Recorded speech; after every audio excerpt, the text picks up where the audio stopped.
most people know the story of Rome and what happened, but we'll just go over a couple of the highlights. Rome was head of the SA in the 20s, and then around 1926 or so he got into an argument with Hitler and left and joined a army in Ecuador where he was a paid consultant.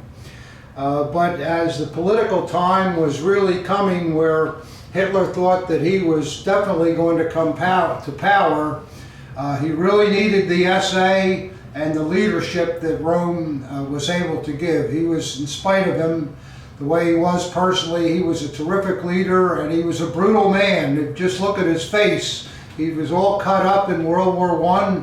I think he was wounded 6 times. But as you know, the SA helped to bring the party to success in January of 1933. And Rome, of course, was absolutely thrilled about it. And his vision was that the SA should now become the German army and Hitler should do away with the German army. And Rome kept push with this idea. And by 1933, Hitler was really tiring of it because the last thing he wanted to do was to get rid of the German army. He wanted the German army on his side, and he did not want an armed SA.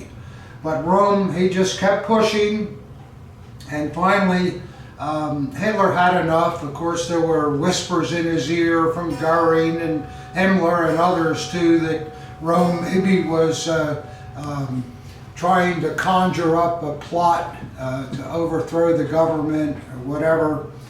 So on January 30th, 1934, Hitler made a trip with the SS down to a Bavarian hotel where Rome was on vacation and crashed into his room at about 5 in the morning, threw a young boy out of his bed, and they marched Rome off to jail.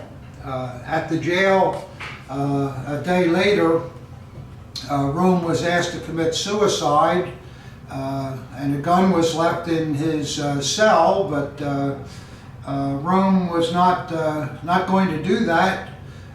So the rumor goes that Theodor Eichler took care of the problem, and that was the end of Rome. So from the standpoint of collecting daggers, how does that affect us? And I guess that's a rhetorical question. You guys know a rhetorical question is a question you ask when you already know the answer. It's kind of like the guys in court that are representing the defendant. They never ask a question other than a rhetorical question to a witness. So the answer to this question is what we're going to talk about today. As I told you in the last seminar, there were about almost 100,000 daggers that were made with Rome's inscription. And since Rome was the boss of all this and was in charge of the orders at Solingen, he insisted that the Rome daggers be produced first and awarded to any of the SA members who had been members since 1931.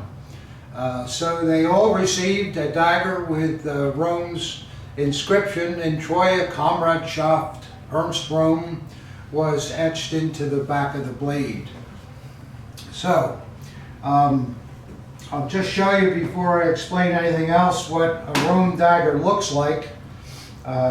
This is a superb example from my collection with an absolute mint scabbard and a totally mint blade with the Alles für Deutschland on the obverse, and then on the reverse we have the Rome inscription. Can we see that, Robbie?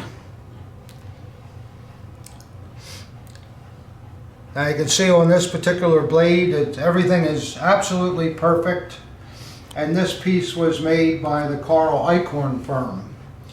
There were, of the 100,000 full inscription Romes that were made, I kind of think that probably 65, 70,000 of them were produced by EPAC and Carl Eichhorn. I seem to see equal amounts over the years, so they probably shared in that chore. So that's what the basic Rome looked like. And of course, as I always say, if you can find one, try to find one in great condition. And I'll just show you another one that from the Pack company, because Eichhorn and Pack were the two biggest producers. This is a Pack piece, and you can tell by the cross guards and so forth before you even take it out of the scabbard and the grip that it's a Pack piece. And when we take it out, it's got a very, very nice motto on it, Alles für Deutschland. And when we turn it over, again, we have the great full Rome inscription with the Pack insignia. Now, Pack daggers, they get a lot of criticism from collectors because they seem to vary a lot in the trademarks, and they also vary a lot in how the etches are done. And let me just explain something, another rhetorical question. What is etching? Well, the Germans were masters of etching metal going back to the Middle Ages when they did armor and weapons and things like that. So they really had a great handle on the process. And for the most part, etching was done by an acid. And the way it was done, very simply, the portion of the blade that was going to be etched was left bare, whereas the rest of the blade was covered with wax. Acid does not eat into wax. So when the blade was dipped into the acid solution, the acid just ate the portion that was uncovered, no wax on that. Now, the process could vary a lot. There were actually three things with etching that could make a difference on any different blade. Number one, how strong was the acid that was being used at the time? Number two, how long did the blade stay in the acid bath? And number three, the room temperature had a lot to do with the process. So you can imagine any one of those three things could have differed at different times of the year, cold, hot, whatever. Heating wasn't all that great in those days. And also putting blades into an acid bath, well, you get distracted for a minute and you left it in there another 10 seconds. And all of that can lead to a difference in what the etch looks like. But what you want to see, I always look at this when I look at a Rome dagger. Does the etch on the Rome inscription, its depth, its darkening in the backgrounds that was put in, the way it's placed on the blade, is it exactly the same as the motto on the front of the blade? Like sometimes you'll see the Rome inscription is tipping downward or upward slightly, and if you turn the blade over, you'll see that you want to see anyhow that the same differential is evident there. These templates that were used for Rome's, the template included the motto as well as the Rome inscription, so it was all done at one time. So if one template was bent, the other one was bent, so it would result in a crooked motto. And we do see that a lot on Pack daggers too. That's why collectors, that can't be real, you know. And a lot of daggers are discarded, real daggers, because of stuff like that. Other problems with the Pack etch too are the fact that the Siegfried Waffen, the hammering Siegfried, the figure itself rarely looks the same on any given pack dagger. And if you don't believe me, just go compare a few. You'll always find some differences in how the etch was done. So these are things that you have to keep in your mind. Try not to be too tunnel visioned in this hobby. I know a lot of guys, oh, it's got to be perfect, absolutely perfect. I don't want it, it's fake. That's not always true. Use your head a little bit and you'll enjoy the hobby a lot more, because if you know the reasons why something is a little bit different from what you would expect to see, then it begins to make sense to you. And you feel even more rewarded because you know why your dagger is the way it is, and you can kind of prove it to somebody else by making these explanations. So, when Rome was executed, obviously he was, his name, his face, anything to do with him was persona non grata. And orders came out that SA people with Rome daggers were to have the inscription ground off of the back of the blade by whatever means they could acquire. You'll see blades that are ground off, it looks like with a stone wheel with no regard to the blade whatsoever.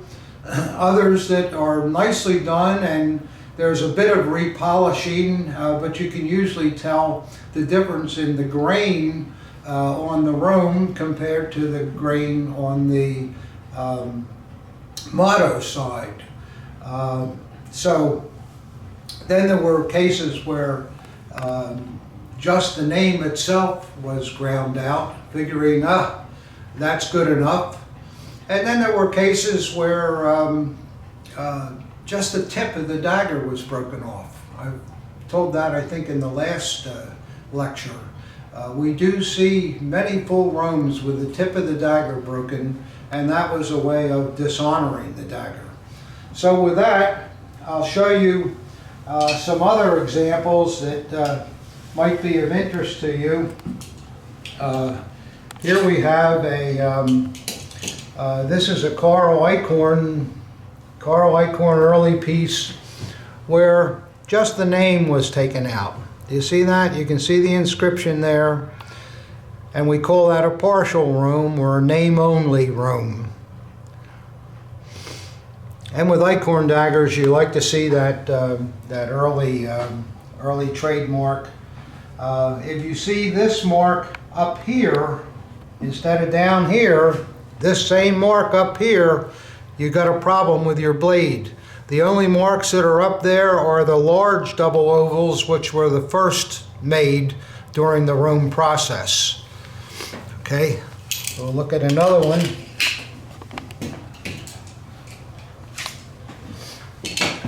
Here we have another partial.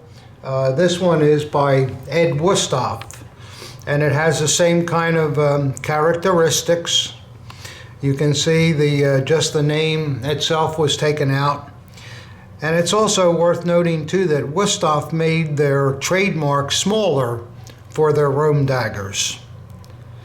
Okay. Now we'll show one.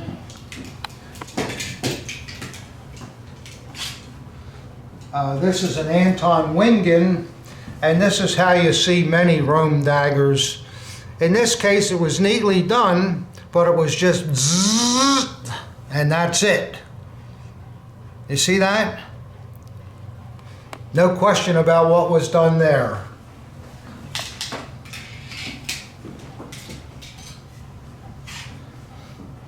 And this is a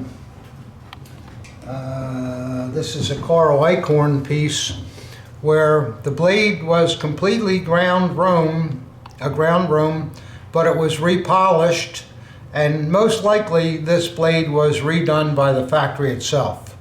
A lot of blades were sent back to the factory for redoing.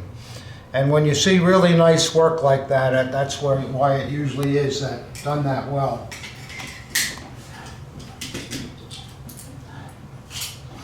And then lastly, this is a This is a piece by one of my favorite makers, Gebruder Heller. They use that real dark backgrounds in their etching.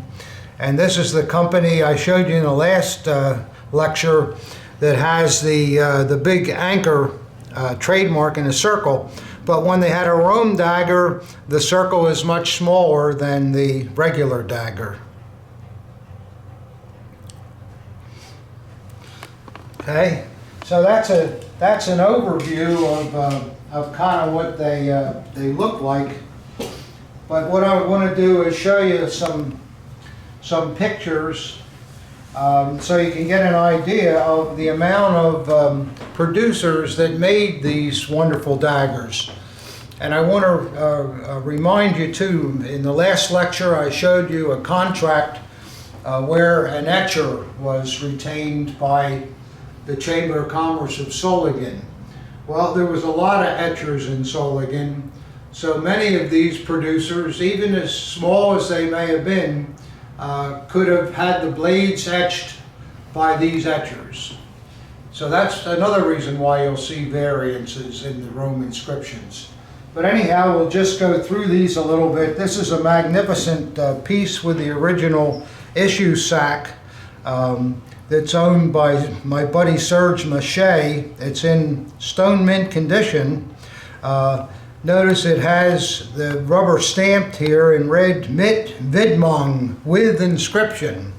That's so the recipient would know that this is a Rome dagger, and it has the early first trademark that was used by Eichhorn. And then on the next picture you can see the Rome inscription. And remember, like I was telling you, when they used the big ovals, those were the first ones made, it's up from the ricasso and the cross guards. And you want to see that big trademark up there, not a little trademark or you're in trouble. It's got to be the big trademark. Okay? And this is a very curious set of documents here, because what they do, these documents actually authorize this person to receive the Rome inscription dagger. In fact, if you look at it up here, it says Tragan, carry the Stabchief. Stabchief was Rome's title, Honordegen, April 1934.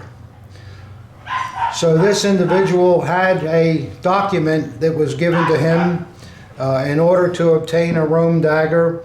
And it also cites here that he was a member in the SA since 1931. So here again, you know, so you guys don't think I'm wolfing you all the time, there's proof of what was done. Absolute proof. Okay, now I'll show you some of the, here's a larger shot of Eichhorn with the big trademark, Rome inscription. Beautiful dagger. Here's one with the small Eichhorn trademark, and this one has the smooth tail. The next piece has the small Eichhorn trademark, but it has the, what do you call it, serrated tail. So you know what this tells us? This tells us there were different etches used. Maybe the etches were used by other manufacturers. I'm sorry again, I gotta quit for just a second to get my dog to stop barking.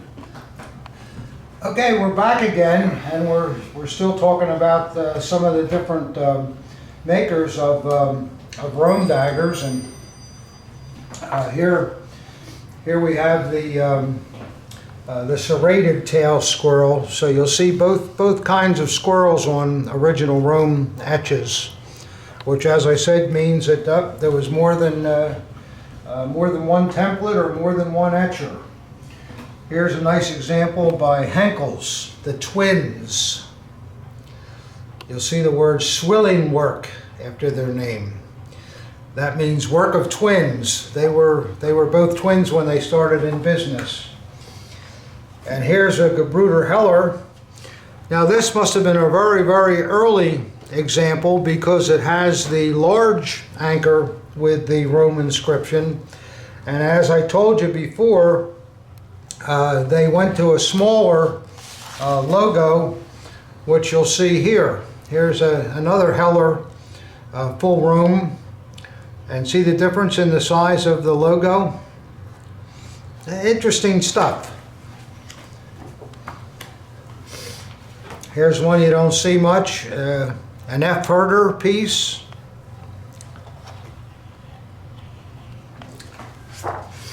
Here's a real nice one, an asculip. You very rarely see an asculip, and they traditionally had that dark backgrounds in their etching.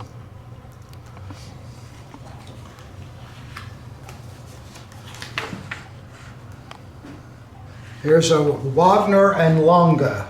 I'll bet you'll never see that one. Again, any company could have ordered these to be done. And here's one of the rarest makers ever on a full Rome, Perez, the company with the beer barrel logo.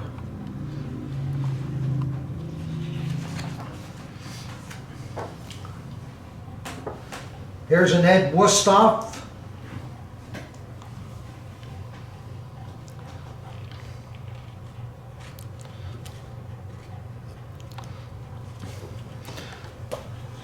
And this one is an Anton Wingen. They always did fine work too. I love their pieces. Very, very nice.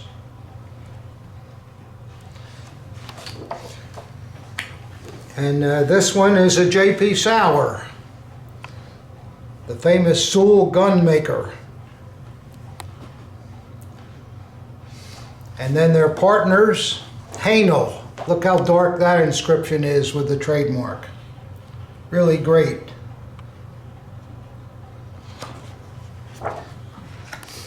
And this one is, it's another Henkel's, got a duplicate there, but different dagger.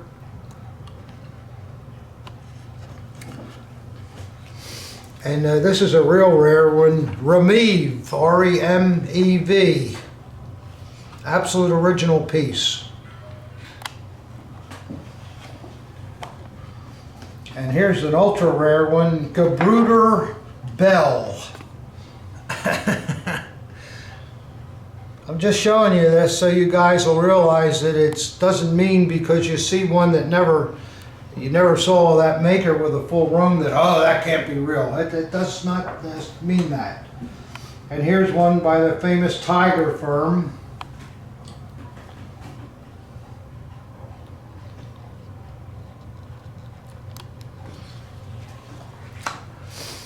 And here's a couple of EP and S's. Just shows you the difference in two daggers, how this one's lighter, that one's darker, but with EPS you never know what you're going to get. Both original pieces.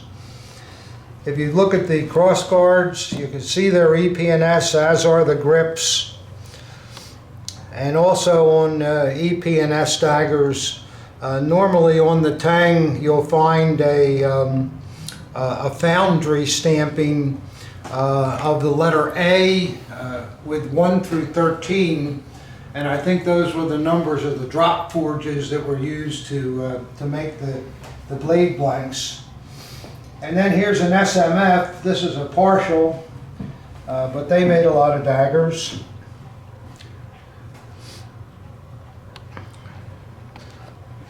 And here's another partial. This one you don't see much. F. Dick. Proves that they made them. There it is. And then I think the ultimate in ground Romes, I have a buddy named John Rommel who likes odd daggers if they're in really cool condition. And on this Rome that he owns, look at that. Talk about taking the name out. And here's a close-up of it. Is that unbelievable? Boom. That's it. That's the end of Rome. That's kind of typical German thinking there. The Germans only think in black and white. They're not much in the gray areas. It's sort of like if if you're going down the Audubon, once you pass a town on one of the exits, there's a big X through the exit. I like that. It just means it's gone. There's no point in thinking about it. You missed it. But that's the kind of thinking that the Germans are like. And I'll show you some other pictures here that these are interesting because they show how the trademarks differed with the Rome inscription. This is the Hainel. You can see the marks are slightly different. Here's a Anton Wingen. See how they moved it down on the blade versus the normal one. Here's the Heller, like I was telling you. See how it's smaller and down further. And the Aesculap. Here's the Wusthof. See, it's smaller. These, of course, are all ground Romes that you're seeing on the right side. There's the Henkels. They moved it down, but the trademark's about the same size. There's the F. Dick, moved down. We just saw one of those on a partial I had. This is a Wilhelm Kober, a Sewell maker. Again, slightly moved down. There's the Hainel. You can see a little better how it's moved down.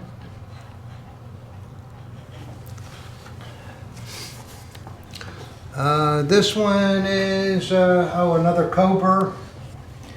Again, they moved the trademark further down. And another F. Dick, so you can see that.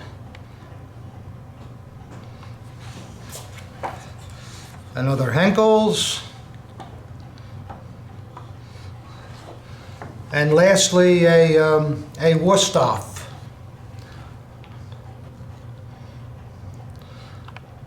So now if you remember some of these things, the next time you look at an essay and you sort of think it's a Rome dagger, ground Rome dagger, and if you notice, gee, the trademark's a little smaller, well, that's the reason. So that kind of covers the Rome daggers. I guess if I ever get my book out, I'll go into a lot more detail than what I did, but it gives you an idea. But I also want to share some of the more deluxe daggers that were made during the period. And we'll bring up a couple of these and give you a look at I've showed this dagger in other lectures because it's one of my favorites because of the beautiful grip. And this is another high leader that's very beautiful. You know, these were daggers that were given to mostly SS generals, but they were also given to burgermeisters and other high up SA officials. We don't know how many honor daggers were made, but I suspect somewhere in the area of maybe a couple of hundred possibly. The first honor dagger that came out had no chain on it and no center ramp. The dagger was plain with a leather covered scabbard and the special honor crossguards. If you get in close, you can see what those crossguards look like. See how beautiful those leaves are? They're all hand enhanced. And on honor daggers, this leaf here always goes up in the air. It doesn't go straight out. If you have a dagger where they go straight out, there might be something worth looking at further. So that's how the honor guards looked. Eichhorn was 99% producer of these things. And they could be ordered with a plain blade or a damask blade. Most of them you see are damask blades, but we've seen our share of plain ones too. In 1936, the chain version came out, and Eichhorn merely took maybe some of the leftovers they had and added the center ramp and the special swastika link chain to them, and they became high leader daggers. And we think that because many of the the 1936 models, such as the case with this example, they have the early 1933-34 trademark, which would seem to indicate that this was made as an honor dagger. It's also possible that the recipient held it as an honor dagger and in 1936 had the chain and the center ramp added. Very possible. So that's kind of what they look like, and this one is the same with the beautiful cross guards, but the grip just is outstanding. The birds on the grips were silver plated, and of course the scabbard was covered with leather. Just a beautiful thing. And this also has a damask blade, and it has a 1933-34 trademark. So that's what you see with the high leader and the honor pieces, and I'll just show you some pictures in case you want to see a little more detail. Here's a standard honor dagger. Remember, it has no center ramp and chain. Here's one with the chain and the ramp, the 36 chain die leader. And that's the reverse of it. And on this piece it also has the early Eichhorn trademark. This is a special dagger that was cased. It comes from Tom Johnson originally. A beautiful thing. What's interesting about this dagger too, there's the full shot of the case.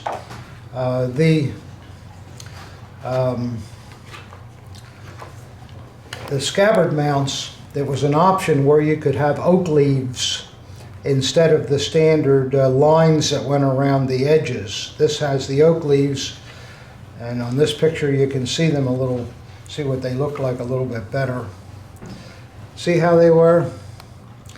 And you see a lot of reproductions of these too, and you got to be careful. The one way to really tell them, the reproductions, the leaves are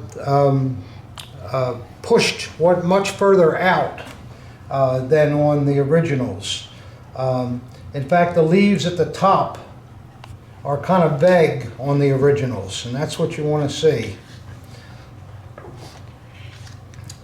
There's a nice honor dagger along with a choice PPK pistol.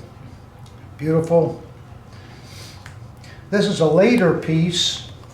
It has the 1941 Eichhorn trademark, and the cross guards are not as beautifully finished as the early ones. You know, I guess if you look maybe at this piece here, you may be able to see that there's a lot more detail on the early pieces than there are on the later pieces. Can you see that? I hope you can.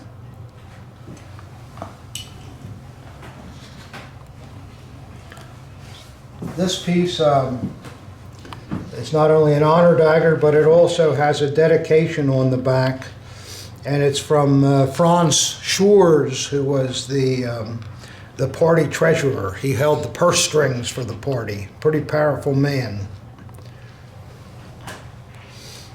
I think that's the obverse of that blade. And an early trademark there.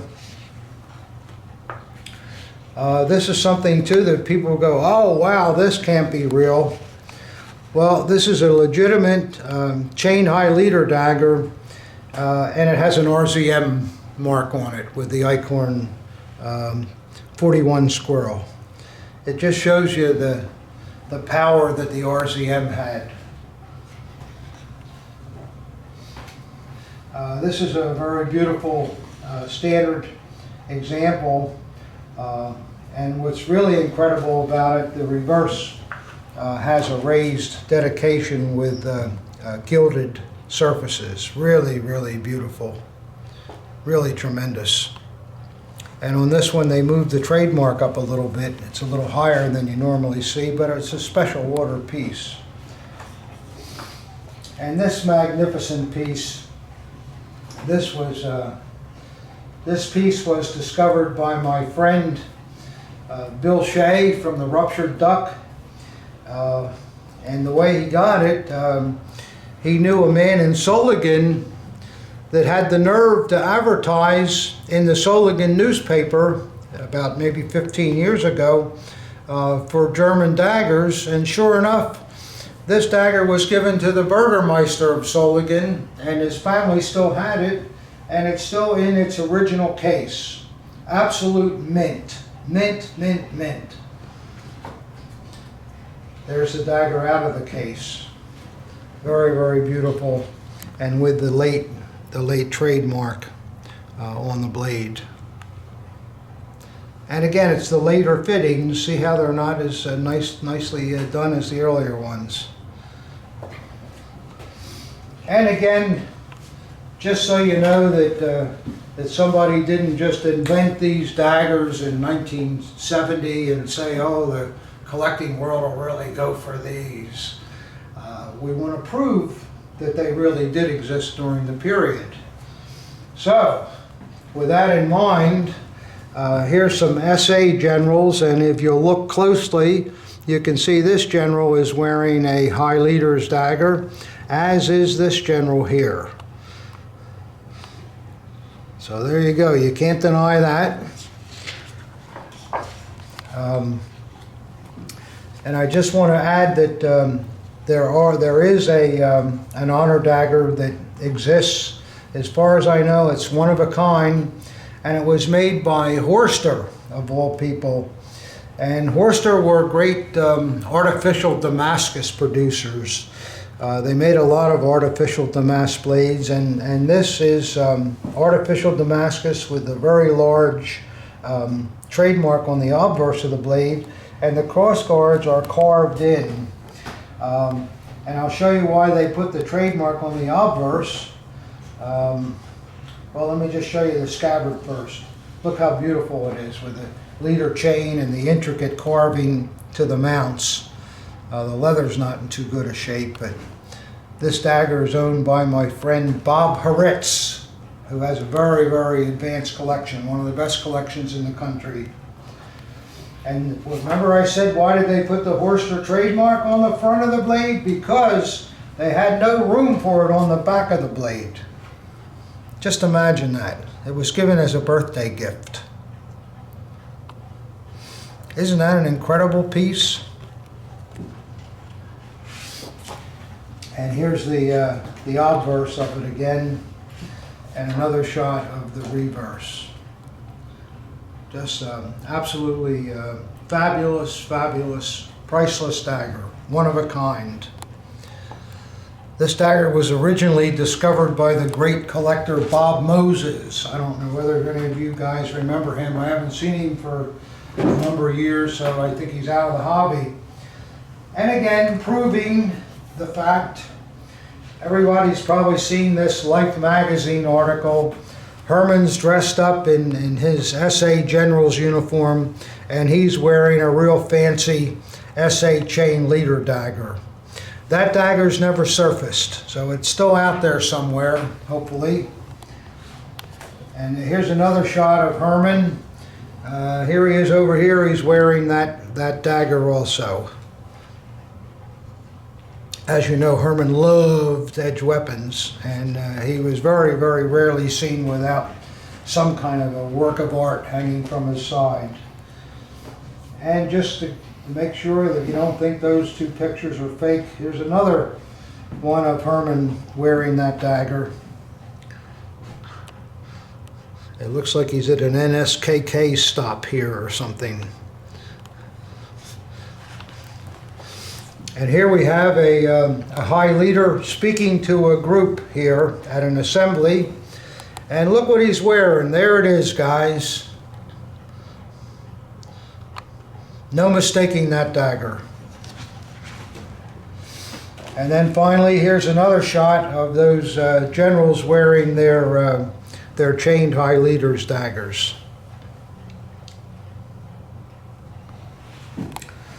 Okay, so before I leave this subject, I just want to do one more thing and show you a piece from my personal collection. Let me just light up a minute here. You don't mind, do you? Only touch a second.